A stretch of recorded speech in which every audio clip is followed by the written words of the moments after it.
Oh, I found my first shed today.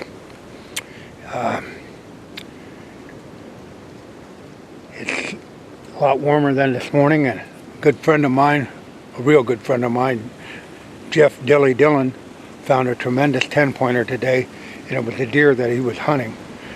And he found it, and it was a lot colder than I am today. But I found my first shed, and it's not more than probably 10 yards away. A nice 10-pointer.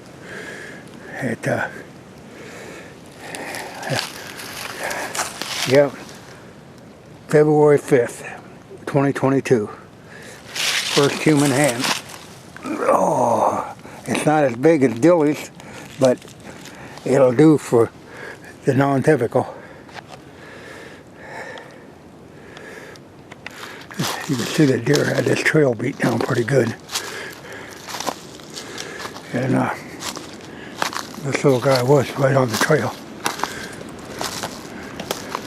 What were the odds? I've been looking all over for them sunglasses. And right here they are.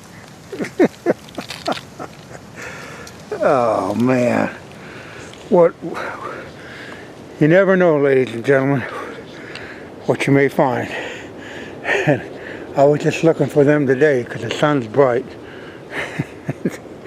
You just never know when you go to the field what you're going to find.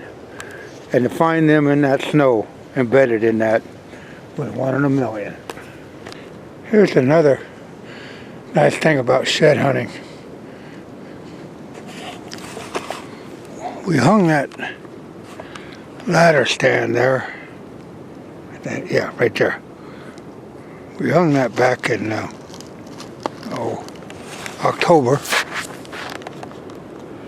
I think that's in there. Boy, the sun is a bear. Anyhow, that ladder stand hung right there. Now, this gives you an idea.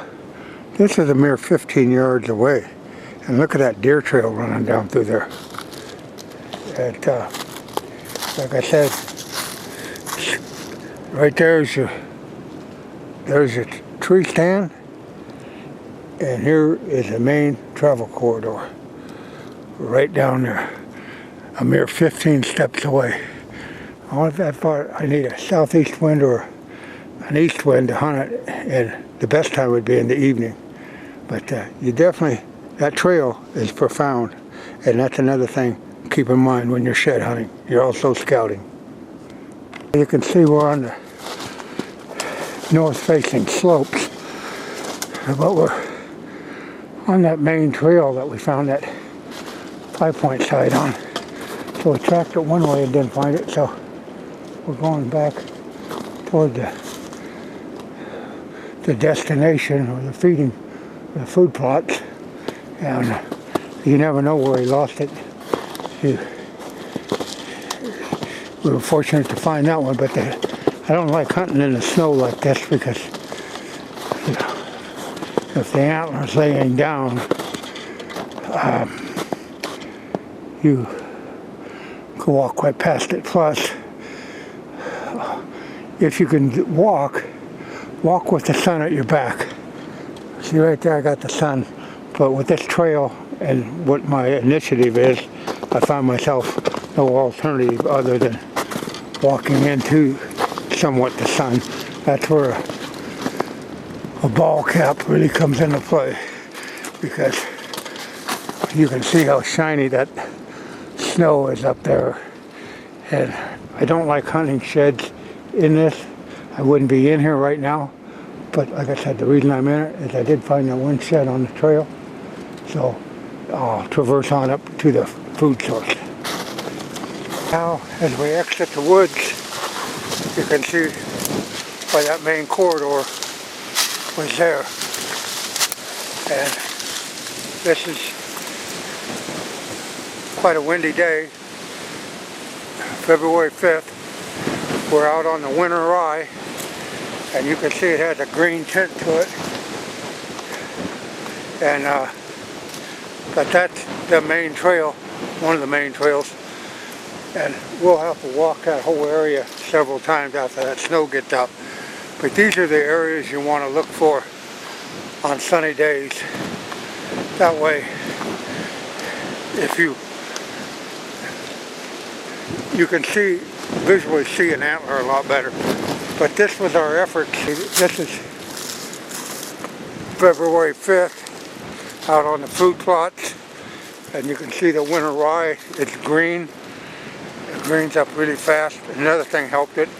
It got covered up with snow. And look at this guy.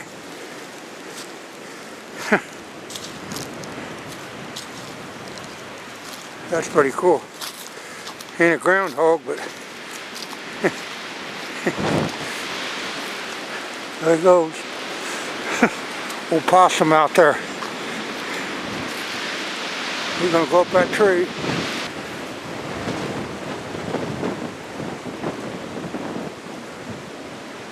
I'm glad to share that live footage with you. They're out moving about. That's pretty neat. And he came from the food plots. He was probably out there chewing on some of those leftover turnips. He looks fat and healthy, that's for sure. He ain't no groundhog, but that's pretty neat to see. If we get up here, we'll see the consumption of the beans, and you can see why it's important to plant a lot of beans, because we still got a lot of winter left, and we still got beans here. They're being, each night with that cold weather, they're being consumed. As we get over here closer to the conceal, you can see for yourself how many beans we got. But boy, they've really browsed that off, and probably Mr. Opossum benefited from that. That's what it's all about. But, we still got beans up here, but they're dwindling. But then we cross over here,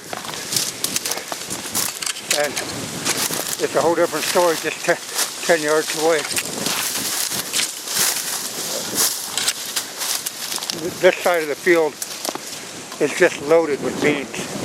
And this is February 4th. And picture's worth 1,000 words. There's a lot of beans on the stalk. A lot of beans. But you can see how the deer start in one spot, and they haven't got over here yet.